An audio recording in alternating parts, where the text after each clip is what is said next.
Do you ever have a moment where you see something and you just go, "Aw, that's so sweet," and you just feel like all warm and fuzzy inside?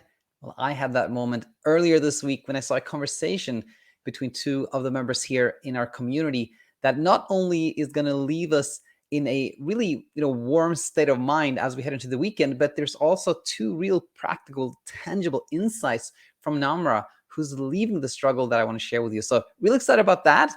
And before we go there, of course, we're going to do our weekly roundup, see if there's anything you might have missed that might be of interest to you here on the channel. Well, Monday, we had Insomnia Insight number 481, where we talked about insomnia and memory, and the common question like, do I have a hard time remembering because of insomnia? And, we will see, I introduced sort of a new teaching there around priority and how the brain prioritizes survival and not necessarily memory recall or storage, and lots more there that can be helpful for you if this has been on your radar. Tuesday, we had Heard Online number 26, where I present some scientific evidence supporting our way, supporting our philosophy. And it has to do with a study showing that high intention to sleep, where people were rewarded to sleep, they actually had more fragmented sleep. Okay, Wednesday, we had our weekly live Q&A with Coach Michelle and also Neil from one of the Talking Insomnia episodes, and a really supportive member of our community.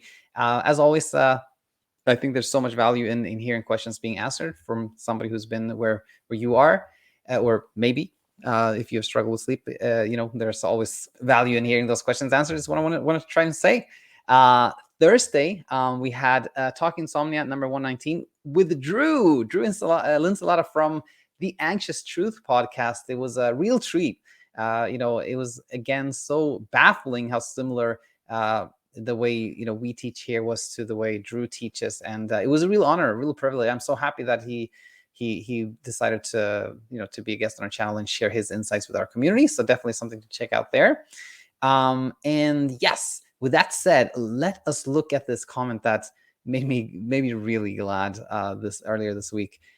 So it is a comment on, it's actually a comment on the weekly roundup titled, where the thumbnail says, "I hope I never have to do this again," which I was sad that day for a different reason. So I'm glad today I get to share the opposite. So anyways, there was a comment from Namrah 13 days ago, 2 weeks ago, where Namrah said that things were getting easier, and it was kind of a nice message of hope. And then there was a conversation. I can just briefly show it to you. There was quite kind of a long conversation then between Rahul and Namrah that it was ongoing about 2 weeks ago, and then just 2 days ago, Rahul says, "Hi Namrah, how are you doing? Hope you're doing well." And then and Rahul has had more of a struggle. Namrah is leaving the struggle, and Namrah says, "Rahul, yeah, I slept pretty well for a week, took naps and stuff, but now I'm in a speed bump due to a traumatic event in life out of nowhere. How are you doing?" And I thought that was so nice. Namrah, a little bit of struggle as they're writing this, but still finds it within themselves to ask, "How about you? How are you doing?" That was so nice, and especially when you see what follows next. So then Rahul says, "Namrah, some nights I sleep for 3 hours, some nights 5 hours, sometimes hypersleep for 2 to 3 hours. I think I'm improving too. Does that happen to you also? I hope and pray that your speed bump will end soon." And then Namrah says, "Yeah, my recovery started like that. I started sleeping from 3 hours, then 5, and then hypersleep with anxiousness mixed in. After that, I realized it doesn't matter how much I sleep, I'm going to be fine the next day. And this led to peace." And here's a real insight that we'll expand on in a second. The conversation goes on, though. Rahul says, "Thank you." And then Namrah wants to add one thing more. As you got 3 hours and then 5 hours of sleep, you will realize that the next day, the only thing that your brain will be doing is to keep telling you, "Oh, you sleep this much hours, you need to sleep more." Or in other words, it will keep on telling you about the quality or quantity of your sleep. But just look around. Look around once. Has this affected you in any way? It's not sleep. It's the anxiety regarding sleep which keeps you awake, which keeps you worried. which is affecting you during the day. Stay productive during the day as well. It will be an answer to your question at night. That sleeping less or more, or none at all, doesn't impact your day at all. So why get worried about it? Hope this helps. Insomnia is a journey of learning, and it will take time to learn. So be patient and keep learning. Take every day as a new day to explore how a night and anxiety around it has nothing to be worried about. It's totally normal. And yeah, so again, it was a really heartwarming seeing this conversation. Two members of our community, helping each other in this wonderful way. And now I want to share like sort of the two things that I thought were kind of real insights, practical things that we can learn here. And one is the progress of like how progress often looks like when we're starting to learn about sleep and understand what's going on. When we are super, super scared, then we're really hyper aroused, and it's very clear to us that we're completely awake. We're clearly not sleeping at night.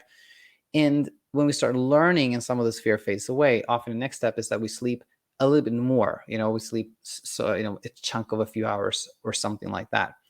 And what often happens next is that as this hyperarousal keeps fading, we have more sleep, but the hyperarousal is still not completely gone. So then we have this hyper sleep where we're like not sure if we slept or not.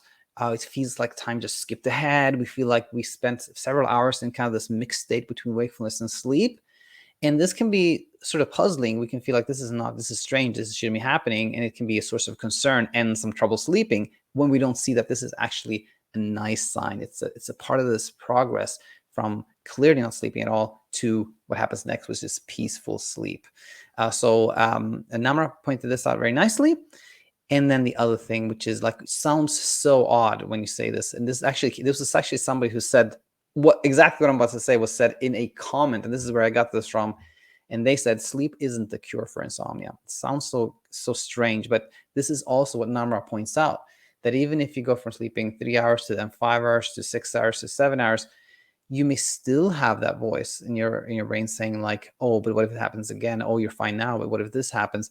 And then we see that, I can sleep more and still, quote unquote, have insomnia because I still have the fear of not sleeping. So the answer is actually not to sleep more, as Namrah points out, but the answer is more to see that this is a form of anxiety. It's worries that driving all the struggle, and then seeing that we're actually safe. We're safe at all times. There's actually no real danger there.